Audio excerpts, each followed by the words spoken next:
విషయం తెలియదు కానీ చాలా రోజుల నుండి అక్కినేని నాగార్జున, నందమూరి బాలకృష్ణలు ఎందుకో మాట్లాడుకోవట్లేదనే టాక్ ఉంది. ఇటు అక్కినేని ఫ్యామిలీ ఫంక్షన్లలో బాలకృష్ణ కనిపించకపోవడం, అలాగే బాలయ్య ఈవెంట్స్లో నాగ్ అండ్ కో మిస్ అవ్వడం చాలా రోజుల నుండి జరుగుతోంది. అందుకే వీరి మధ్య ఏమైందా అని అందరూ ఎప్పుడూ ఆరా తీస్తూ ఉంటారు.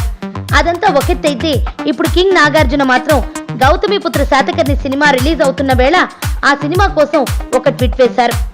బాలయ్య, క్రిష్ అండ్ టీమ్కు ఆల్ ది బెస్ట్. నాకు హిస్టారికల్ సినిమాలంటే ఇష్టం. అందుకే ఈ గౌతమిపుత్ర శాతకర్ణి హిస్టరీ క్రియేట్ చేయాలని అనుకుంటున్నా అంటూ ట్వీట్ చేశారు నాగార్జున. ఇప్పటికే బాలయ్య సినిమాలపై ఎప్పుడూ ట్వీట్లు వేయని నాకు కూడా ట్వీట్ వేయడంతో ఖచ్చితంగా శాతకర్ణి చుట్టూ క్రేజ్ బాగా పెరిగిపోతుందంతే.